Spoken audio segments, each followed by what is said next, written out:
Hello, friends, welcome. I want to share a little bit more of a kind of pared down chat with you all. It's something that's been on my mind to share in this format, and I just haven't known how. And I decided today, like, the way to share it is just to share from my personal experience. So, on the topic of animism, I'm currently preparing to lead a course through ancestral medicine that begins July 21st. And there's a lot of people asking questions about it, and I know that experience of like, what's actually going to happen in there, you know?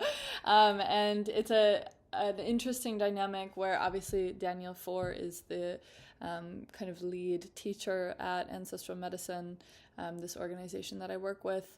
But I've been invited in to kind of anchor the live teaching calls for the course, which has proven to be an extremely meaningful and challenging process for me to synthesize so much of like my own life ways into something that can be teachable or translated in that format. And that's what I want to talk about, because it's such a it's like there's the talking about animism, there's the theory of the practice, and there's all of the ways to approach it from its scaffolding. Like, what is animism? What makes it up? How do we hold that? How do we live into that?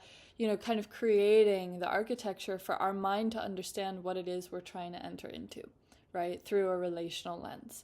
And that process of theorizing isn't actually animism. You know, it's like that's not animism necessarily. And that's what's been tricky for me, is because I've kind of been in a process for many years of recovering these life ways, and so much of it is recovered through experience. It's recovered through repatterning in how I relate to the world around me. And it's been helpful, don't get me wrong. Like, it is very helpful to have the words and the language and the maps to understand what that way of relating looks like. And it's still, the talking about it isn't actually animism, right? And so it's proven to be a very important challenge for me to sit with this question of like, what wants to be shared? How does it want to be shared? What's helpful? To bring all of this theory into direct experience. And the thing that came to me recently, which is kind of obvious, but it was really like heartfelt. I was dropped in with my ancestors, just kind of like feeling the questions and the nerves around holding this course, and you know, all the things that come up for me and stepping into that kind of role. And they were like, tell the stories, T. You know, they're like, let the stories be the teacher. It's not about you. It's not about what you know. And that is the whole point, to let the stories be the teacher. You know, like today I was on a walk because I've been trying to split my time between like synthesizing teachings and pulling from what different elders or community members or like my own process has kind of stirred in me around this topic of ancestry, animism, as an ancestral practice, we could say, but so much more than that too. And it gets very heady very quickly, right? It actually takes me out of relationship with the world around me, which is the whole trick of it, right? It's the trick of the play. Like that intellectualizing of relationships takes me out of actual relationship.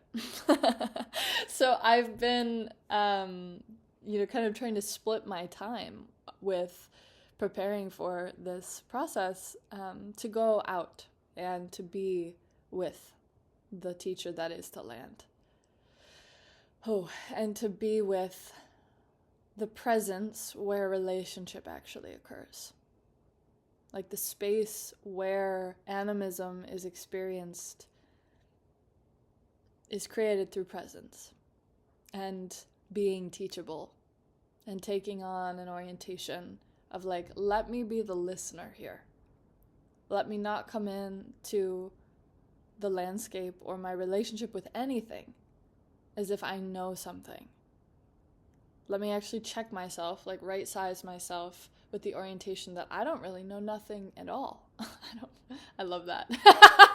I don't really know anything at all. I don't know nothing. And that to me is the basis for where my actual practice of animism starts, is that I don't know nothing. And that it's so important to be in receptivity and to be a good listener and to be teachable, especially as a human-shaped being with a lot of conditioning around what it means to inhabit the landscape and who I am in the larger family of things, right? That right there, that like unwinding of my human-shaped reality is what we're going to talk about through the course intentionally. Like that's what the theory gets at on purpose, to be like, what makes up our sense of hyper-individualism or human supremacy? What actually creates the barrier to that sense of receptivity and relationship, right? So there's a lot of like deconstruction that lays the groundwork for reconstruction. And I appreciate, Daniel 4 is the teacher of the pre-recorded content, the kind of like foundational content that we'll build off of during the live meetings. And if you want to join us, it starts July 21st, Tuesday nights at 8 p.m. Eastern time. We meet for 12 weeks. Just to name that, because I feel like I'll forget. But it's through Ancestral Medicine. I'll put the links in the usual places. But that's something that I find also really helpful around how Daniel holds it, is like, this is inherently an incomplete conversation because it doesn't really involve going out. I mean, there are guided practices and there are ways that we begin to integrate it into the body, into our lived experience, but there's more to the story that is about taking all of that into practice in your life, right? And it's been so beautiful to be kind of like, it's so Mercury retrograde in my 9th house to be like synthesizing all of these teachings and life ways, and really like a decade of recovery, and to be then spending half my time purposefully going out and being with the land and listening. Because the land, it's been a good process for me, because it's like, yeah, you can know all that, but the land's like, cool, dude. Like, a lot of stuff. That's cute,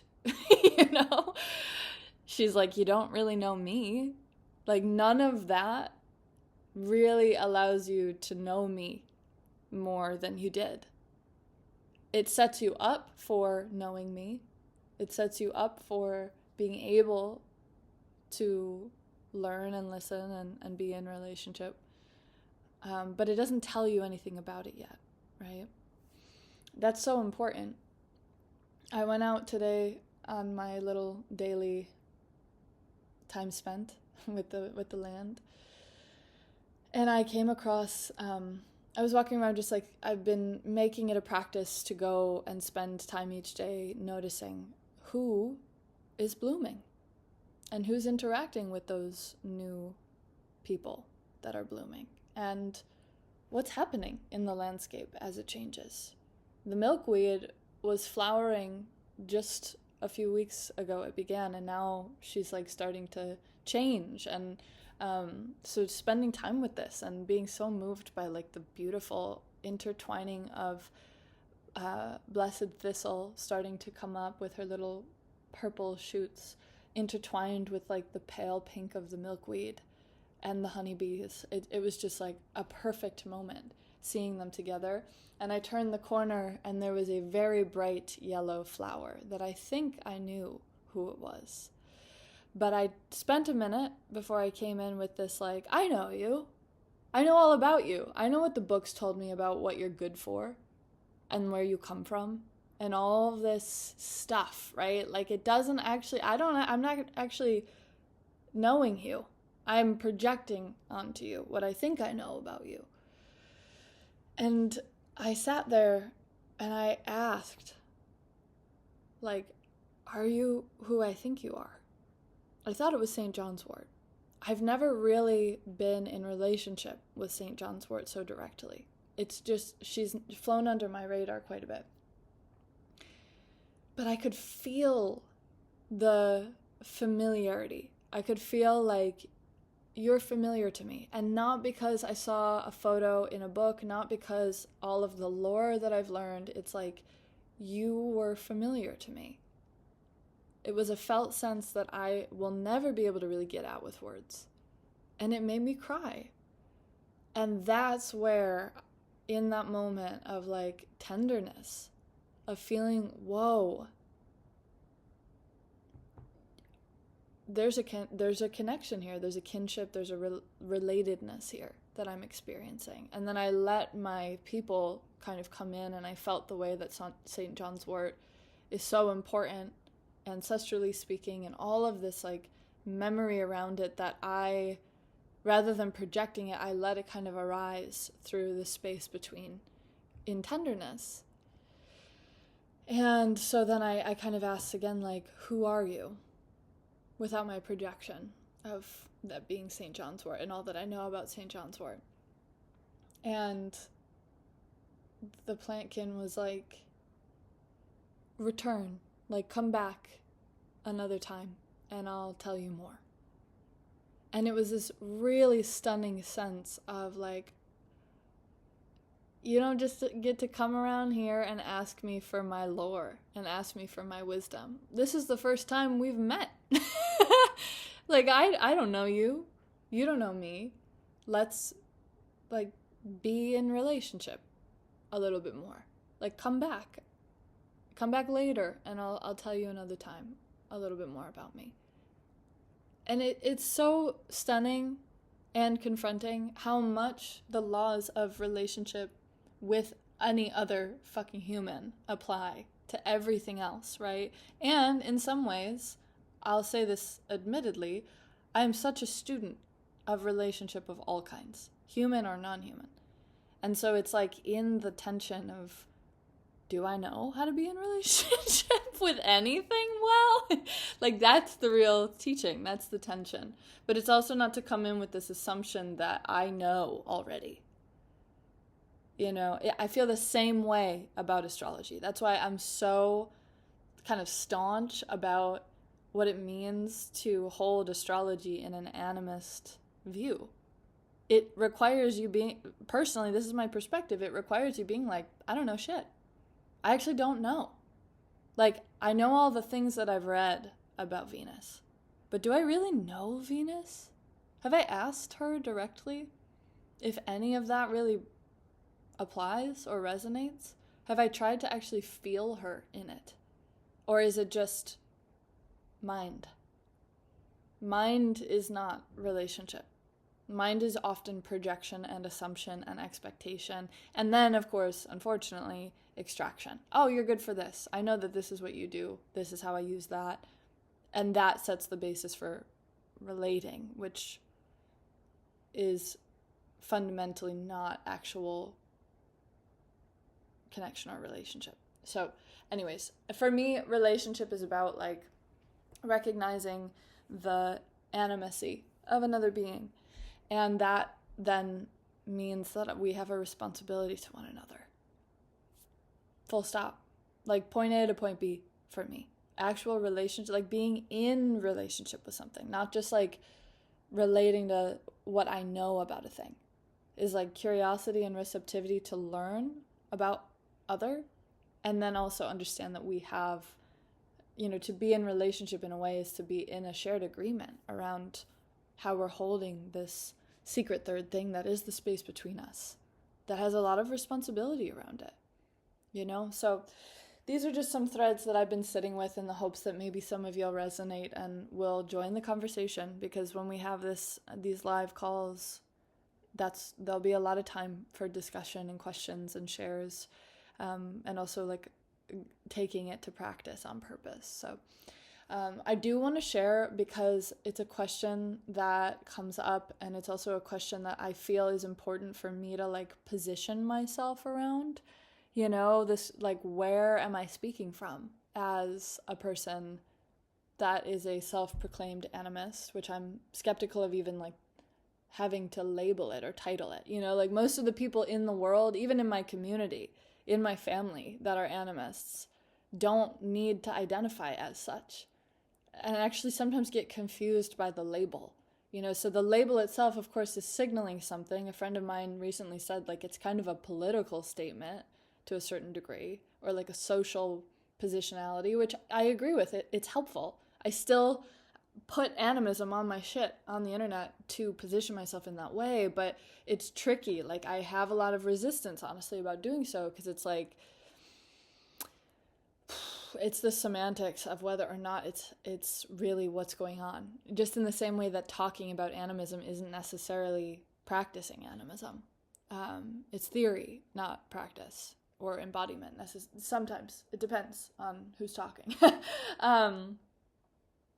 But, you know, I think it's important to position myself in the sense that I also wasn't brought up in a family that self-identified as animists. I also don't use that word animist or animism as synonymous with indigeneity or being indigenous. I am a descendant of peoples of Turtle Island, but I'm not using or claiming that identity to teach to animism. It's not necessary, it's not helpful, it's somewhat extractive, and it's just not the only way to be an animist, right? And I think I notice this sometimes where folks conflate indigeneity with animism as like how do I want to say this? This is so specific. It's like you can be an animist and not be indigenous to the place where you are right now. But oftentimes it doesn't go the other way. Like the indigenous community that I'm connected to are innately animists, and they don't need to use the word because it's embedded within their cosmologies, ancestral lifeways, and orientation towards the world around them, right? So it's a finicky thing in that way, but it's important for me to say that I carry many identities. I have many different ancestral lineages that come from many different places around the earth, and none of those determine whether or not I'm an animist. That part. And the recovery of those life ways is a deeply ancestral remembrance, and it doesn't, it's not dependent on only whether or not you're indigenous currently in your present positionality, right? And to share a little like personal storytelling for those that care to know, for those that are like, okay, you're going to teach to this, where are you coming from with this perspective? It's important to say that I did not grow up with these lifeways being taught to me through like lineage or elders or community as I do now. I exist in that kind of foundation now, and it wasn't until my early 20s that I reconnected in that way, right? So there's also a very important piece there around being someone who is in the process actively and will always be in the process of reconnecting, that I wasn't just brought up in that worldview. And that to me is like the whole point. All of us that's available to all of us, whether we're living in diaspora or not. And most of my ancestral lines, I am a descendant of recent diaspora. So there's been a lot of loss and rupture in the past 2 to 3 generations on all of my lineages. And so the vitality of restoration that comes from being in that tension is so important, and it's clunky, and it's messy. And there are ways that I fuck up all the time. That's part of it. You're not going to get through it clean and tidy. And that's, I mean, it's a super colonial thing to want that, and it's often the thing that dissuades us from approaching it all. I notice that in myself, at least, where I'm like, oh, I'm going to step in it. I can't. It's messy. There's too much grief. There's too much ache, whatever else. And then I talk myself out of reconnecting altogether. So part of this work is actually being in the mess of it together. But I will say, and I think about this a lot lately, I will say that there were aspects of my childhood and my upbringing that were inherently animist if we're using it as that kind of worldview or orientation.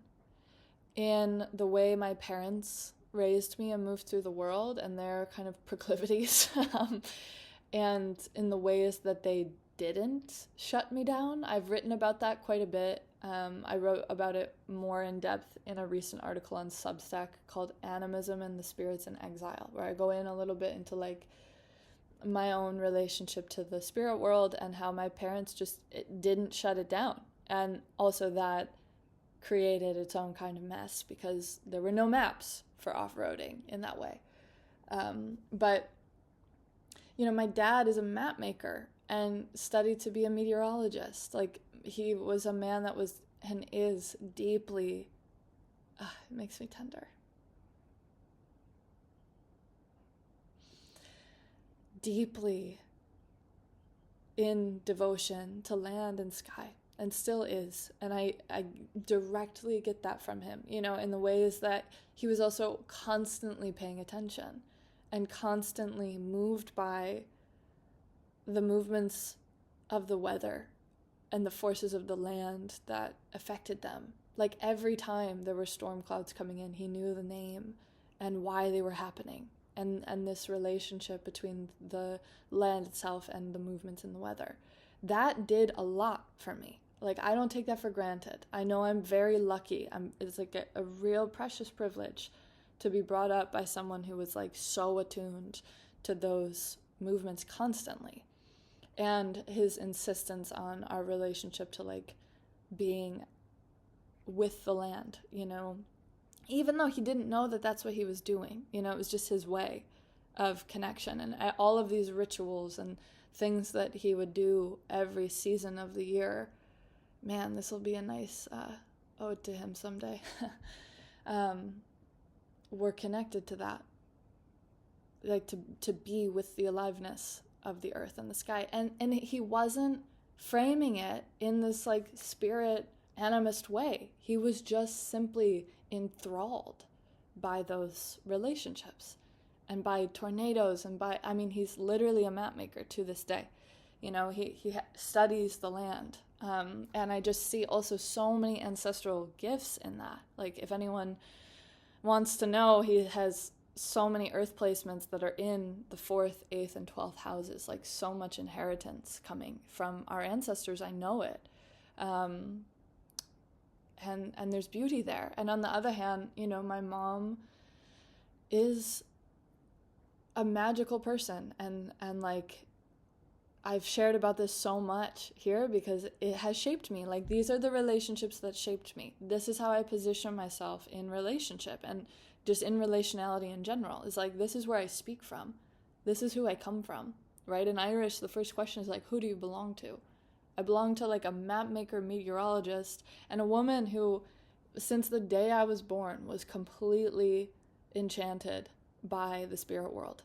And in a really grounded way, in a way that wasn't like kooky, you know, like kindness, but that's out there too, you know? And I'm grateful for it. Like, she believed me when I had weird spirit experiences, and she always was talking about past lives and could feel everything, and still does. And I talk about this a lot too. She's got 7 placements in Pisces and is a Pisces rising.